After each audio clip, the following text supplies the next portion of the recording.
Selamat sore pemirsa dan selamat bergabung di TVRI, saluran resmi Official Broadcaster 2026.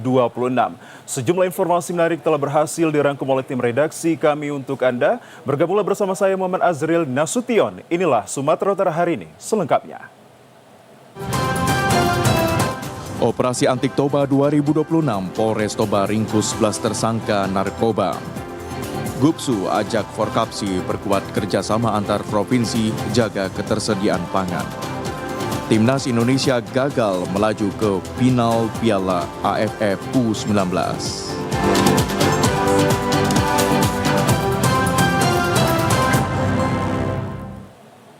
Pemirsa, di informasi yang pertama, komitmen Polres Toba dalam memberantas peredaran narkotika kembali dibuktikan melalui pelaksanaan Operasi Antik Toba 2026 berhasil mengungkap 8 kasus tindak pidana narkotika dan mengamankan 11 tersangka.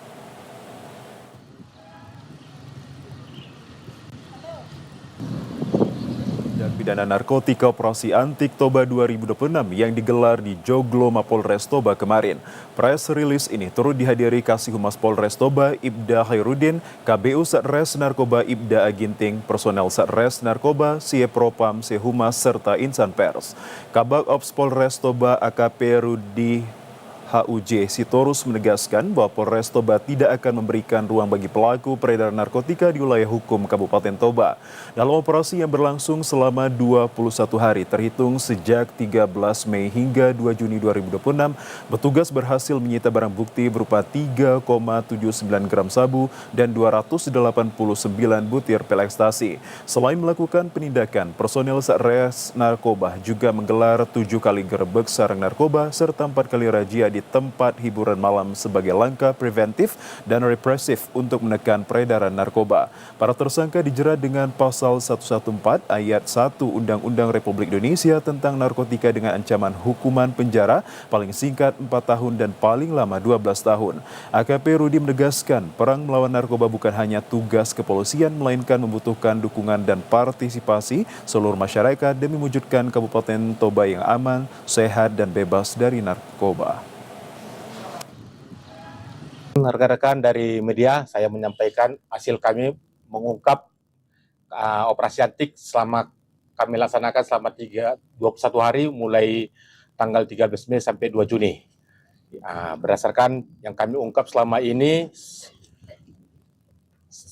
narkoba sebanyak 8 kasus dengan jumlah tersangka sebanyak 11 orang.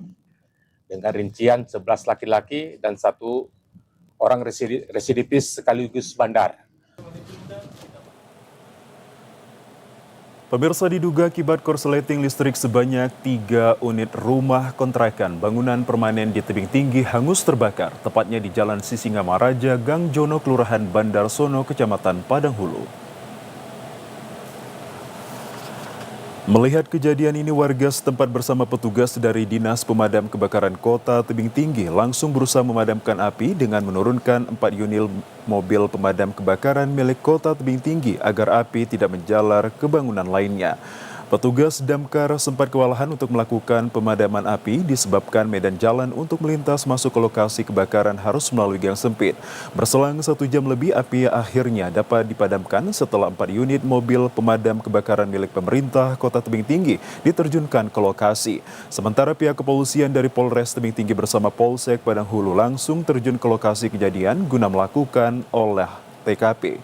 Saksi Ardiansah mengatakan pada saat dirinya hendak keluar rumah, tiba-tiba terkejut melihat di dalam rumah tetangganya ada kobaran api dan ia sempat berteriak minta tolong kepada warga. Melihat keadaan rumah kosong ditinggal pergi oleh pemiliknya. Kami di rumah bang, sama keluarga. Tiba-tiba ada api. Kebakaran. Saya tendang pintunya bang, pintu terkunci bang. Nggak ada orang? Nggak ada orang bang, terkunci. Ramai-ramai warga nyerang untuk nyiram air, bantuan semakin mau makin besar rumah api di dalam itu bang. Dugaan api dari mana bang? Dari kulkas bang, bahkan kulkas ya bang. Kosnya ada bang ya? Iya, api itu udah besar bang, naik atas dia lagi. Jadi ada berapa rumah yang terbakar bang? 1, 2, 3 bang. Kalau untuk korban ada nggak bang? Korban jiwa gitu bang? Nggak ada bang. Ada. Sementara itu, Kepala Seksi Bidang Pemadam Kebakaran Kota Tebing Tinggi Fadli mengatakan adanya laporan kebakaran pihaknya langsung terjun ke lokasi kejadian. Akibat kejadian ini, ada sebanyak 3 unit rumah hangus terbakar. Dalam kejadian ini juga tidak ada korban jiwa. laporan bahwasannya ada kebakaran di Kelurahan Bandar Solu. Jadi tadi laporan diterima dari call center 4 pukul 19.59 waktu Indonesia Barat. Info dari lapangan langsung kita melihat ada 3 unit rumah yang terbakar. Ini kita menurunkan 4 unit armada dari pemadam kebakaran. Untuk penyebab api? Sampai sekarang masih ditelusuri oleh pihak polisi. Ada berapa korban jiwa ada nggak? Korban jiwa sampai saat ini ada. Akibat peristiwa ini, korban mengalami kerugian mencapai puluhan juta rupiah dan kasus ini sudah ditangani oleh pihak dari Kepolisian Polres Tebing Tinggi guna penyelidikan. Pemirsa, kita menuju ke informasi lainnya. Seorang pelajar di Kabupaten Batubara tenggelam saat mandi di pantai setelah dilakukan pencarian. Korban ditemukan dalam kondisi meninggal dunia. Jasad korban bernama Bella, usia 12 tahun, ditemukan di sekitaran pelabuhan Tanjung Tiram, Batubara kemarin. Sebelumnya, korban dilaporkan tenggelam pada Sabtu sore saat mandi di Pantai Laksamana bersama teman-temannya. Peristiwa ini kemudian dilaporkan ke pengelola pantai dan BPBD setempat, namun pencarian di hari pertama tidak membuahkan hasil. Korban akhirnya ditemukan oleh para nelayan pada hari kedua sekitar 1 km dari lokasi kejadian. Jasad korban kemudian dievakuasi oleh tim SAR dan diserahkan ke pihak keluarga. Kedatangan korban di rumah duka disambut isak tangis keluarga dan kerabat korban. Korban ditemukan sekitar pukul 06.30 oleh nelayan setempat.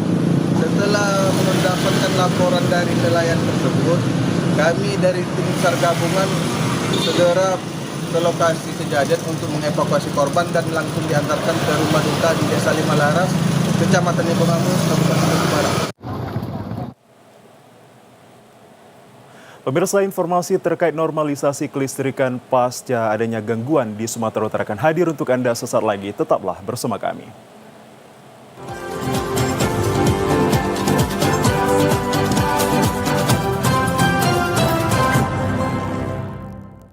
Pemirsa, normalisasi sistem kelistrikan pasca perbaikan 12 tower roboh dan rusak di Sumatera Utara, akhirnya PLN berhasil melakukan pemulihan 72 jam lebih cepat dari estimasi awal yang telah diperkirakan.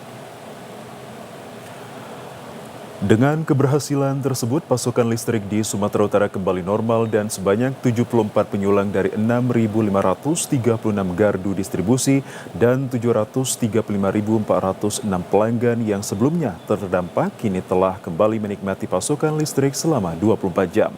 Pemulihan sistem ini ditandai dengan kembali terhubungnya jaringan transmisi 275 kV Galang Simangku ke sistem interkoneksi Sumatera. General Manager PLN Unit Induk Distribusi Sumatera Utara Mundahir menyampaikan bahwa percepatan pemulihan dilakukan secara terukur dengan tetap mengutamakan keselamatan pekerja. Mundahir menyampaikan terima kasih kepada masyarakat atas kesabaran dan dukungan yang diberikan selama proses pemulihan, serta apresiasi juga disampaikan kepada pemerintah Provinsi Sumut, TNI, Polri, pemerintah daerah, serta seluruh pemangku kepentingan yang telah mendukung percepatan penormalan sistem kelistrikan. PLN akan terus melakukan pemantauan dan evaluasi menyeluruh untuk memastikan keadaan pasokan listrik tetap terjaga. Selain itu, penguatan infrastruktur kelistrikan juga terus dilakukan sebagai bagian dari komitmen PLN untuk menghadirkan layanan energi yang handal dan berkualitas bagi masyarakatnya. Kita ke informasi lainnya, pemirsa. Hujan deras dengan intensitas cukup tinggi yang mengguyur kota Binjai selama hampir 5 jam pada Selasa kemarin mengakibatkan sejumlah titik ruas jalan tergenang air dengan ketinggian air mencapai 40 cm. Genangan air menyebabkan arus lalu lintas terganggu dan memaksa pengendara mobil maupun sepeda motor untuk lebih berhati-hati saat melintas. Kondisi tersebut diduga dipicu oleh tersumbatnya saluran drainase akibat tumpukan sampah yang menghambat aliran air. Setelah menerima laporan dari masyarakat, petugas Badan Penanggulangan Bencana Daerah Kota Binjai langsung turun ke lokasi untuk melakukan penanganan. Petugas membuka saluran kontrol pintu air dan membersihkan sampah yang menumpuk agar aliran air kembali lancar. Upaya tersebut membuahkan hasil. Dalam beberapa jam, genangan air mulai berangsur surut dan arus lalu lintas yang sebelumnya sempat mengalami kemacetan kembali normal. Kepala Pelaksana BPBD Kota Binjai, Rudi Iskandar Baros mengatakan bahwa pihaknya telah melakukan patroli rutin di sejumlah titik rawan genangan sebagai langkah antisipasi menghadapi cuaca yang belakangan ini sering diguyur hujan dengan deras.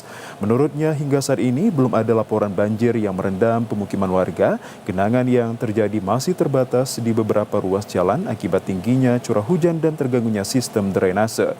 BPBD juga menghimbau masyarakat untuk tetap tenang dan segera melaporkan apabila menemukan potensi banjir ataupun saluran air yang telah tersumbat. Pihaknya berkomitmen melakukan pemantauan selama 24 jam.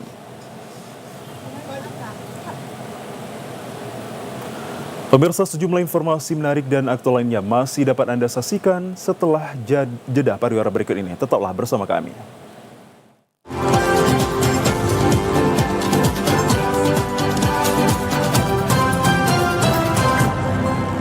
Pemirsa, terima kasih Anda kembali bersama kami. Bobi Afif Nasution ajak Forkapsi perkuat kerjasama antar provinsi, jaga ketersediaan pangan dan kendalikan inflasi.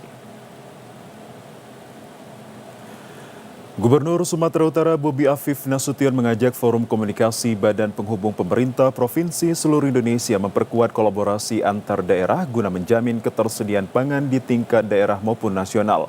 Menurutnya, kerjasama antar provinsi menjadi kunci dalam menghadapi berbagai tantangan pembangunan, khususnya di sektor pangan dan pengendalian inflasi.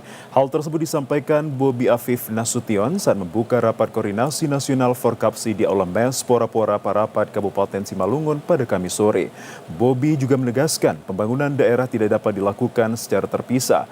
Ia mencontohkan pentingnya kerjasama antar daerah dalam menjaga stabilisasi pasokan dan harga komoditas pangan yang kerap memicu inflasi seperti halnya cabai merah. Menurutnya, pola kerjasama tersebut perlu diperluas melalui peran aktif badan penghubung di setiap provinsi. Ia berharap setiap kepala badan penghubung mampu mendorong lahirnya sedikitnya 2 hingga 3 kerjasama konkret antar daerah yang berdampak langsung terhadap pemenuhan kebutuhan pangan dan pengendalian inflasi. Selain sektor pangan, Bobi juga mendorong penguatan kerjasama antar badan usaha milik daerah, termasuk Bank Pembangunan Daerah. Menurutnya, kolaborasi antar bank daerah dapat menjadi kekuatan ekonomi baru yang mampu mendukung pembiayaan pembangunan di berbagai daerah. Sementara itu, Ketua Forkapsi Indonesia yang juga Kepala Badan Penghubung Pemerintah Provinsi Sumut di Jakarta, Ihsanul Arifin Siregar, mengatakan Rakornas Forkapsi merupakan agenda tahunan yang mempertemukan badan penghubung pemerintah provinsi dari seluruh Indonesia tahun 2026. Sumatera Utara dipercaya menjadi tuan rumah pelaksana Rakornas tersebut. Kegiatan ini diikuti 117 peserta yang terdiri atas perwakilan 17 badan penghubung provinsi dan sekitar 100 pejabat pengawas di lingkungan badan penghubung pemerintah provinsi se-Indonesia. Kita beralih ke informasi lainnya, pemirsa. Kementerian Sosial Republik Indonesia membuka kesempatan bagi masyarakat untuk bergabung sebagai pegawai pemerintah dengan perjanjian kerja atau P3 pada program Sekolah Rakyat tahun 2026.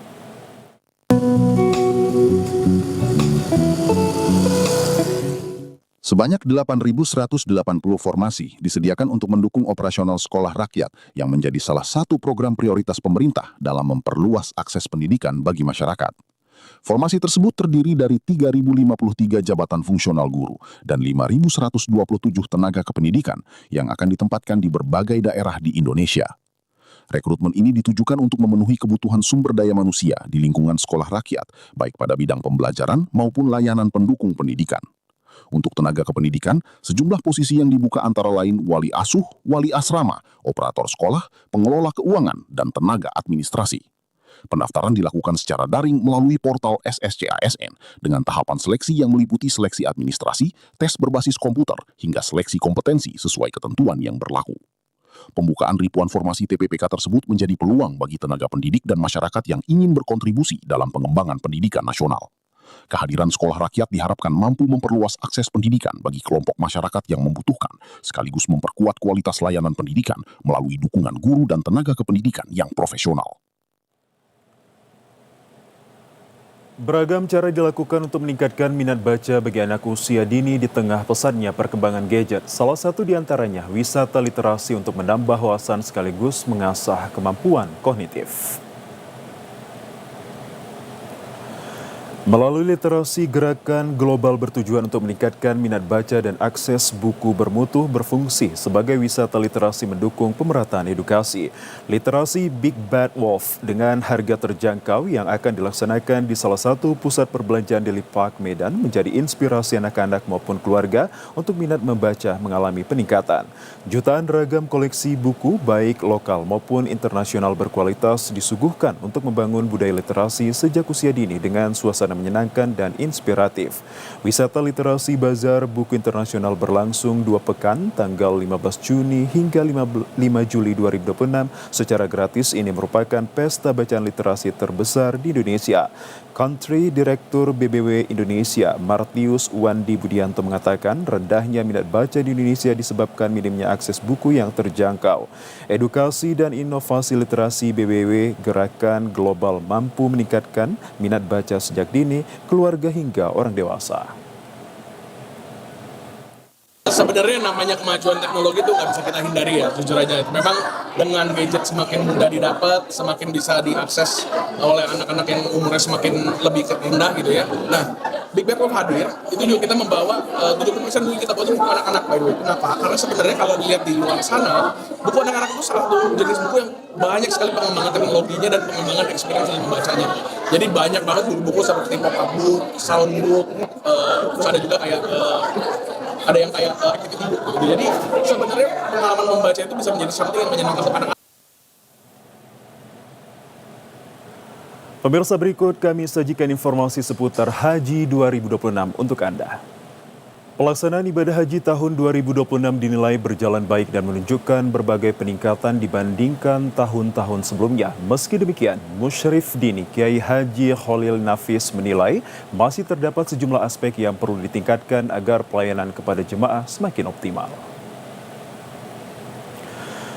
Musyrif Dini Kiai Haji Khalil Nafis menyampaikan apresiasinya terhadap penyelenggaraan Haji 2026 yang dinilainya sudah berjalan lebih baik. Menurutnya, Kementerian Haji dan Umroh telah memberikan perhatian khusus terhadap kebutuhan jemaah, termasuk dengan tetap memfasilitasi pelaksanaan Arba'in di Madinah sebagai bentuk penghormatan dan kecintaan kepada Rasulullah SAW. Meski demikian, Khalil Nafis berharap ke depan Kementerian Haji dan Umroh dapat memfasilitasi pelaksanaan tarwiyah bagi jemaah haji Indonesia yang selama ini belum menjadi bagian dari layanan resmi. Terkait pelaksanaan mabit di Musdalifah, ia menilai seluruh jemaah yang melakukan murur tetap dapat melaksanakan mabit melalui penerapan pendapat fikih yang bersifat taradudi.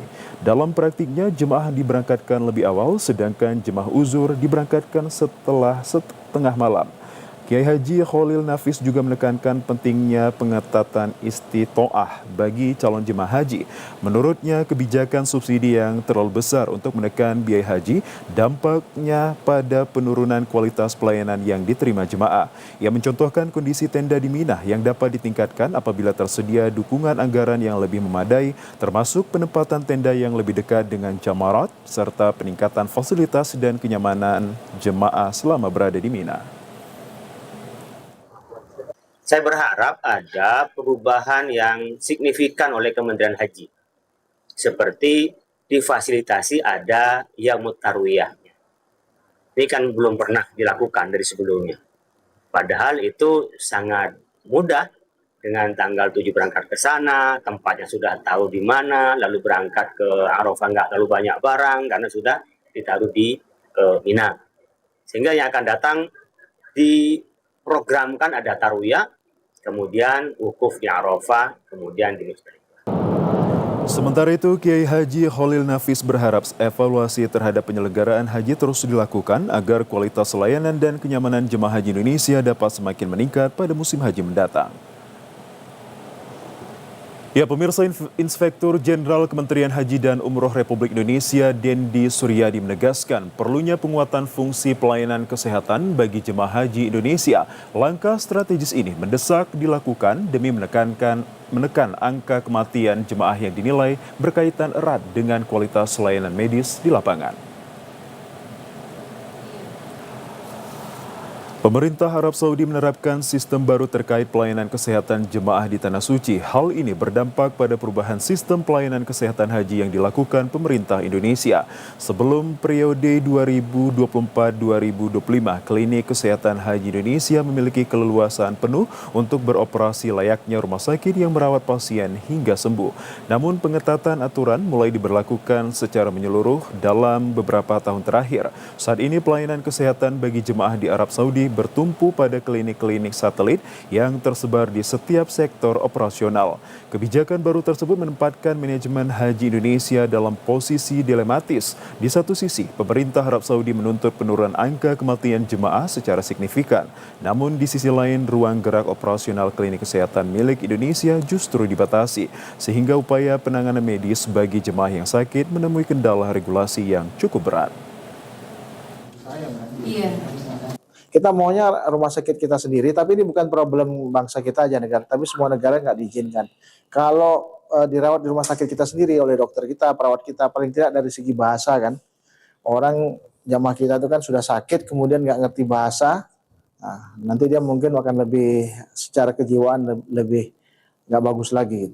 Idealnya ya kita mau seperti 2024 itu ini dapat kembali lagi dapat izin, tapi itu sepenuhnya kan pertimbangan atau kewenangan dari pemerintah Arab Saudi.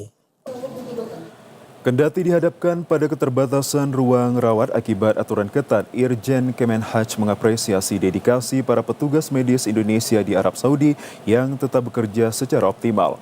Petugas terus bergerak cepat mengantisipasi penyebaran penyakit, khususnya infeksi saluran pernapasan akut atau ISPA yang menjadi keluhan paling dominan akibat berkumpulnya jutaan umat manusia dari berbagai belahan dunia.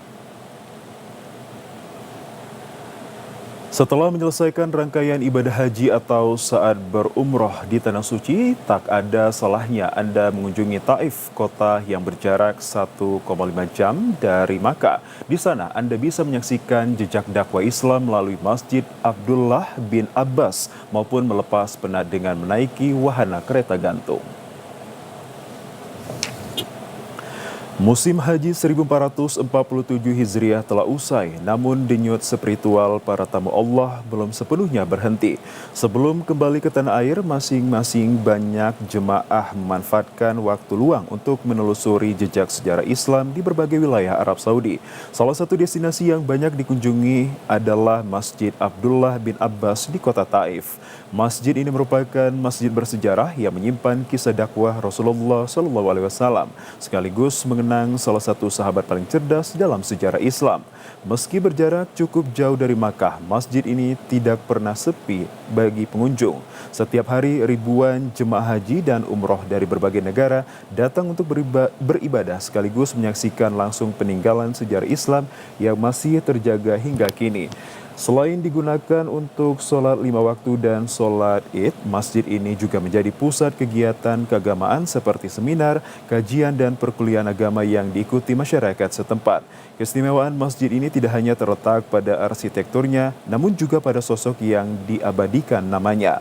Masjid ini berdiri di dekat makam Abdullah bin Abbas, sahabat sekaligus sepupu Nabi Muhammad SAW yang wafat pada tahun 68 Hijriah. Selain mengunjungi Masjid Abdullah bin Abbas di kota Taif, Anda juga bisa mengunjungi wahana kereta gantung atau gondola.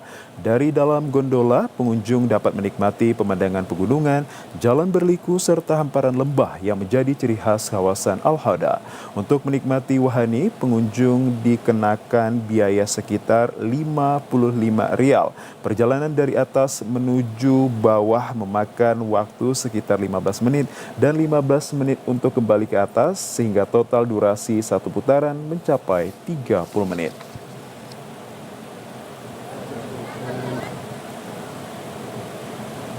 Pemirsa, informasi seputar Piala AFF U19 akan hadir untuk Anda sesaat lagi. Tetaplah bersama kami.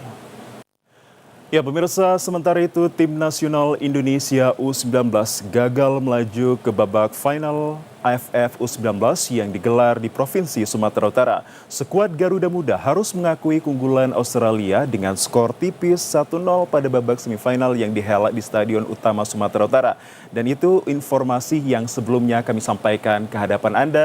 Kita tentunya akan juga menuju ke informasi terkait Piala AFF U19 2026, di mana memang tampak supporter tanpa tiket berusaha memaksa masuk Stadion Utama Sumatera Utara untuk menyaksikan laga semifinal Piala ASEAN U19 Boys Bank Sumut Championship 2026 atau AFF U19 2026 antara Indonesia versus Australia.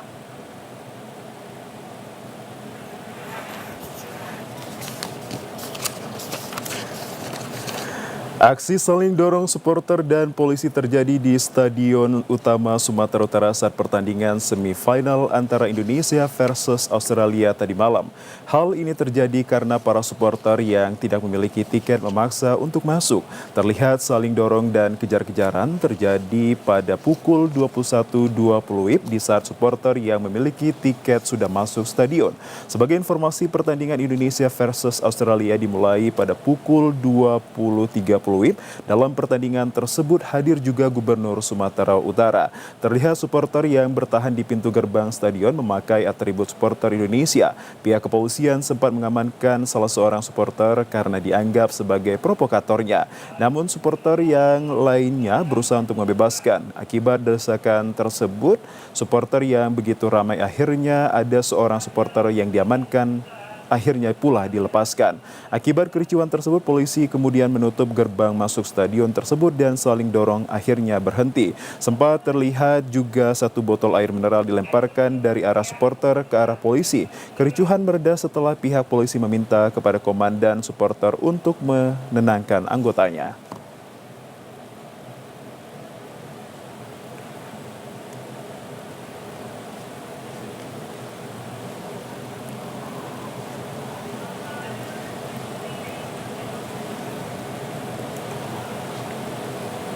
Pemirsa, laga perdana Piala Dunia 2026 tadi malam tuan rumah Meksiko mengalahkan Afrika Selatan dengan skor 2-0. Laga pembuka ini berlangsung panas, diwarnai dengan 3 kartu merah yang membawa Meksiko sementara memimpin di fase grup tersebut.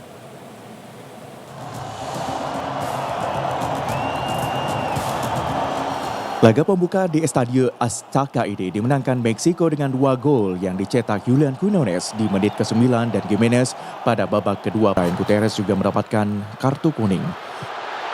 Di menit ke-49 Afrika Selatan harus bermain dengan 10 pemain Meksiko. Sampai peluit babak pertama berakhir, Meksiko masih unggul 1-0. Umpan matang dari Roberto Alvarado. Di menit ke-83 Afrika Selatan harus kehilangan 1 pemain lagi setelah pemain dari Afrika Selatan Temba Zwane diganti. Kemudian pada menit ke-93 injury times, giliran pemain Meksiko Cesar Montes gol di depan kotak penalti lawan. Namun di pertandingan terakhir tidak ada penamaan gol tercipta. Hingga babak kedua berakhir, Meksiko akhirnya menang 2-0 dari Afrika Selatan yang bermain di Stadion Guadalajara di kota Meksiko. Pemirsa, ratusan spectator yang bertugas pada penyelenggaraan Piala AFF U19 2026 menjadi garda terdepan dalam memberikan pelayanan informasi kepada penonton di Stadion Utama Sumatera Utara. Ratusan spectator yang bertugas pada penyelenggaraan Piala AFF U19 2026 menjadi garda terdepan dalam memberikan pelayanan informasi kepada penonton di Stadion Utama Sumatera Utara.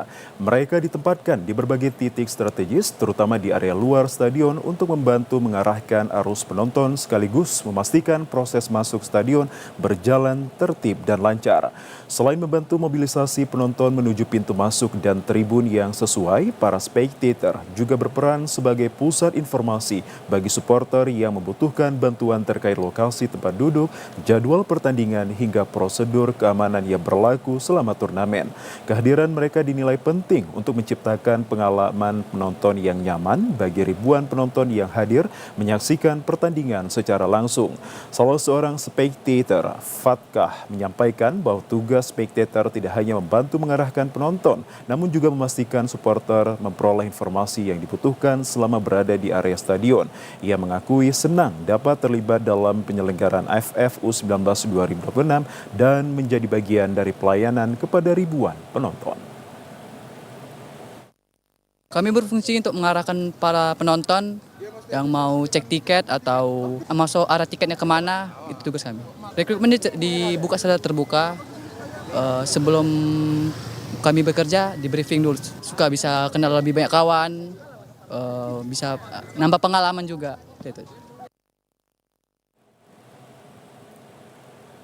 Sementara itu pemirsa, generasi muda dari berbagai sekolah sepak bola atau SSB di Sumatera Utara menunjukkan peran aktif dalam menyemarakkan gelaran AFF U19 yang digelar di wilayah tersebut.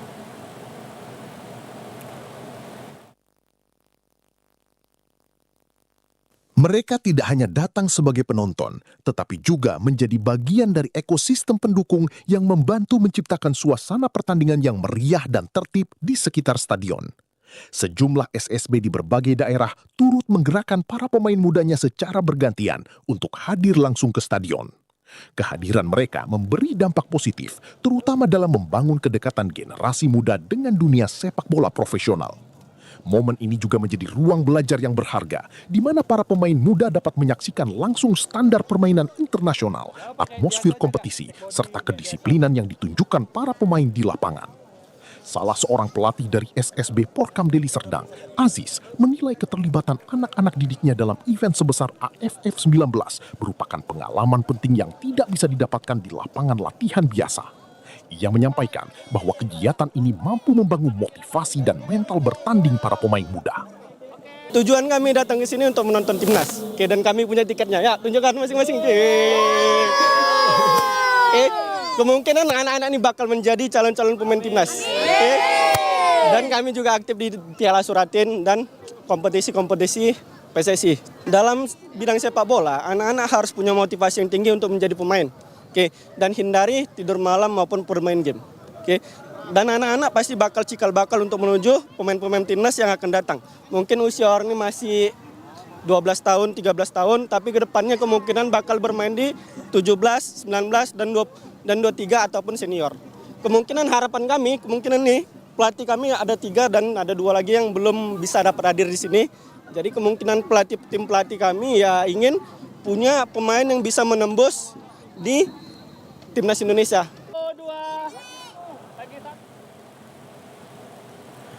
Pemirsa, informasi seputar arus lalu lintas yang terjadi di persimpangan Kota Medan akan dapat Anda saksikan usai jeda pariwara berikut ini.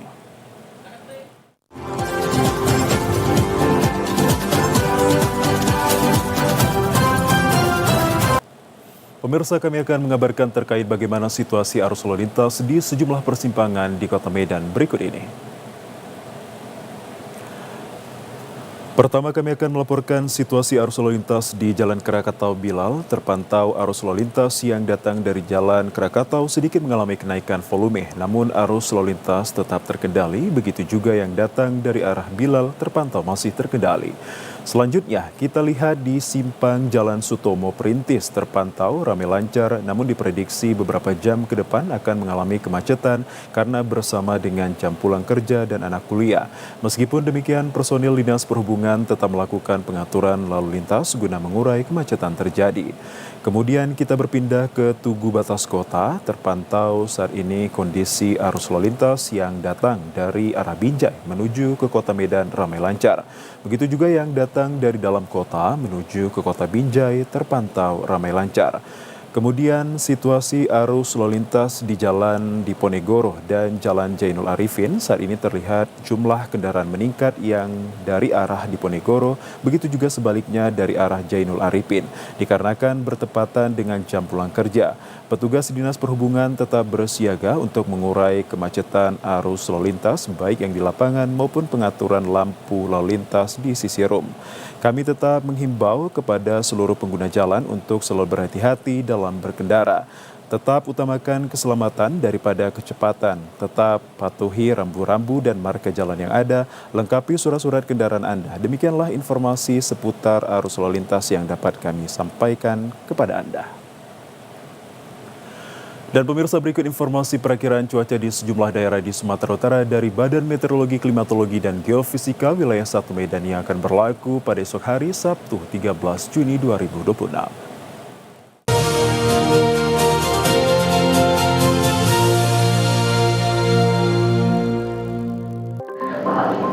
Halo Sobat BMKG, senang sekali saya Putri Diana, perakirawan cuaca BMKG wilayah 1 Medan akan menyampaikan informasi perakiraan cuaca untuk esok hari Sabtu 13 Juni 2026 di wilayah Sumatera Utara. Pagi hari diperkirakan berpotensi hujan sedang di wilayah Nia Selatan dan sekitarnya. Untuk siang hingga sore hari berpotensi hujan ringan hingga sedang hampir di sebagian besar wilayah Sumatera Utara. Hujan sedang berpotensi di wilayah Pak-Pak Barat, Samosir, Humbangan Sudutan, dan sekitarnya. Untuk malam hari masih berpotensi hujan ringan hingga sedang di sebagian besar wilayah Sumatera Utara, dengan potensi hujan sedang dapat terjadi di wilayah Pak-Pak Barat, Humbangan Sudutan, dan sekitarnya. Serta untuk dini hari, berpotensi hujan ringan di hampir sebagian besar lereng timur, pegunungan, dan lereng barat Sumatera Utara. Suhu udara diperkirakan 15-34 derajat Celcius dengan kelembapan udara 74 hingga 99%. Angin bertiup dari arah selatan hingga barat dengan kecepatan 5-8 km per jam. Titik panas atau hotspot di wilayah Sumatera Utara pada pantauan 11 Juni 2026 terdapat 2 titik panas yang tersebar di Kabupaten Karo. Kami menghimbau kepada seluruh masyarakat untuk tetap waspada akan terjadinya potensi hujan dengan intensitas sedang yang dapat disertai petir dan angin kencang di wilayah Sumatera Utara yang dapat menyebabkan bencana hidrometeorologis seperti banjir dan longsor. Demikian informasi yang dapat kami sampaikan, semoga bermanfaat. Terima kasih dan sampai jumpa.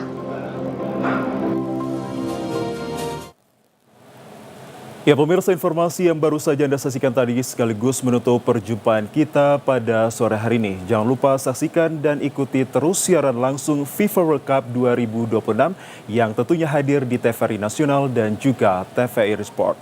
Akhirnya kami ucapkan terima kasih atas kebersamaan dan juga perhatian Anda. Saya Muhammad Azhar Nasution. Selamat sore, sampai jumpa.